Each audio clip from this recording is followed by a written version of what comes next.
Pancreatic enzymes, or pancreatin, enable normal digestion and absorption of lipids, carbohydrates, and proteins. The pancreas secretes a bicarbonate-rich solution and different protease enzymes, lipases, and amylases.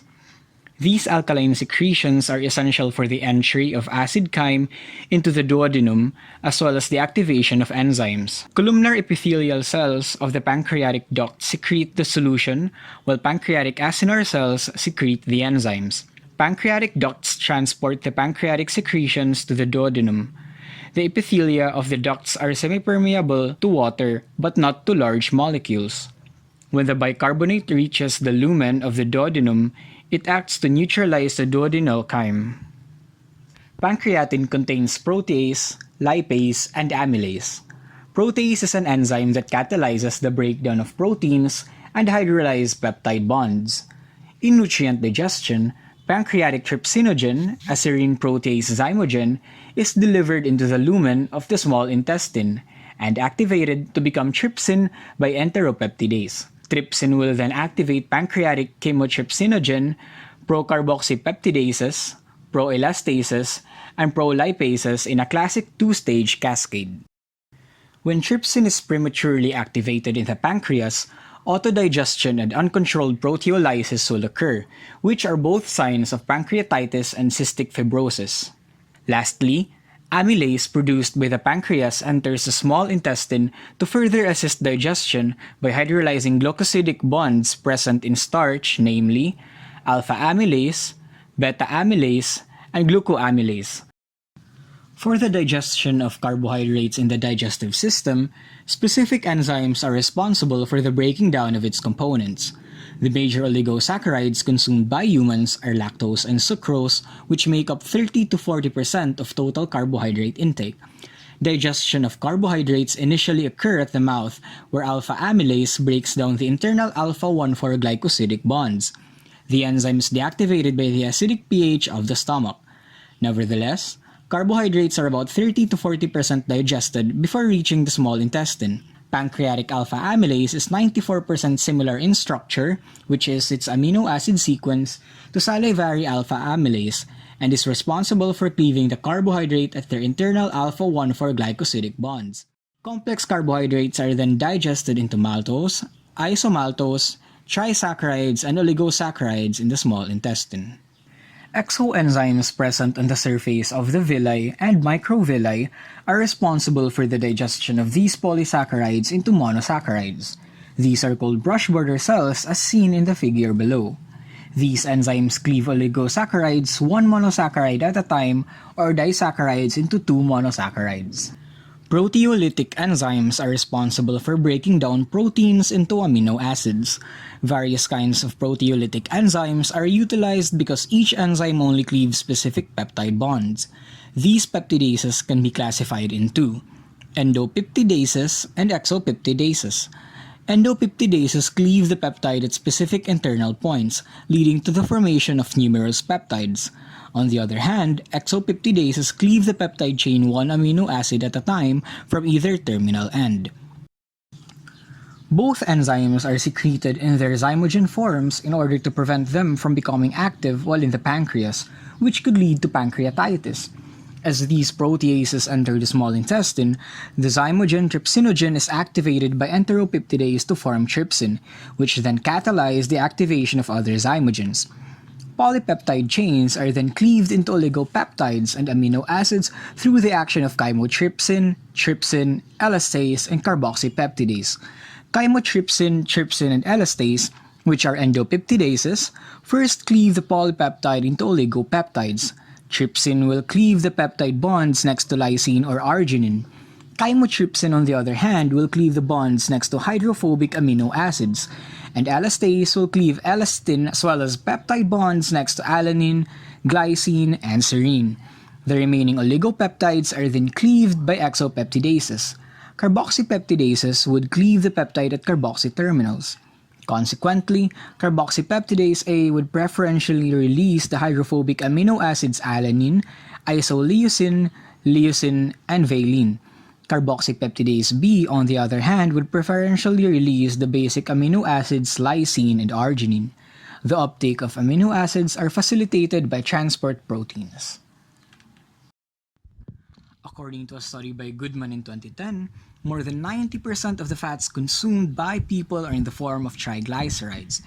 The fatty acid found in the food that we eat are about 16 to 20 carbons long.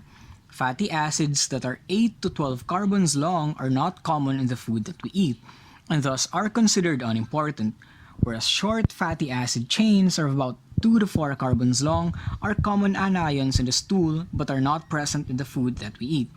Lipids are initially digested by lingual lipase, secreted by the glands found in the tongue, and gastric lipases secreted by the chief cells in the stomach. However, only about 15% of the fats are digested, and the rest are digested in the small intestine. Bile is released through the contraction of the gallbladder and relaxation of the hepatopancreatic sphincter once the fats enter the duodenum. At the same time, pancreatic enzymes such as lipases and esterases are secreted. Emulsified fats, which are facilitated by cooking the food, chewing in the mouth, and churning and peristalsis in the stomach, are stabilized to prevent the dispersed fats from coalescing. Bile salts, cholesterol, and phospholipids are used to coat the emulsification, ensuring its stability. The colipase enzyme binds the fats and lipase for triglyceride to enter the active site of the lipase and proceed hydrolysis. Lipase hydrolyzes the first and third positions of the fatty acid moieties to produce free fatty acids and a monoacyl glyceride. Phospholipids generate a lysophospholipid and a free fatty acid through the digestion carried out by the enzyme phospholipase A2. In addition, triglycerides are digested by the pancreatic lipases and colipases in the jejunum. Since pancreatic juice has high concentrations of bicarbonate, it has a pH range of around 7.5 to 8. This condition activates the pancreatic enzymes and neutralizes hydrochloric acid transported into the duodenum by the stomach. Phenolphthalein is an indicator that is pink in alkaline solutions of about pH 10 and colorless in solutions with a pH of less than 8.3. The decolorization of phenolphthalein occurs because the setup has a pH lower than the said range. Bicarbonate in pancreatic juice neutralizes gastric acid and provides an optimal pH environment for digestive enzymes to function in the duodenum. Furthermore, bicarbonate regulates the solubilization of macromolecules such as digestive enzymes and mucins. Pancreatic insufficiency is a reduction in secretion of digestive enzymes and bicarbonate. This leads to abnormal digestion, resulting in steatorrhea, bloating, malabsorption of nutrients and vitamins, and weight loss. Pancreatic insufficiency may be treated by taking pancreatic enzyme supplements every meal. To summarize, the pancreatin solution is needed to digest fats, proteins, and sugar. The orlistat solution in this experiment was used to digest fats. Bile salts are important in solubilizing dietary fats in the watery environment of the small intestine. The optimal temperature needed for digestion was determined to be 37 degrees Celsius. It was also found that greater enzyme activity is observed when there is greater temperature, which increases the reaction rate. Digestion of carbohydrates is better in basic conditions as compared to acidic conditions. The stomach has a low pH, which is useful for unraveling proteins, making them easier to digest and killing bacteria and other pathogens. It was also determined that the specific digestion products from vegetable oil would be fatty acids such as linoleic acid or alpha-linoleic acid.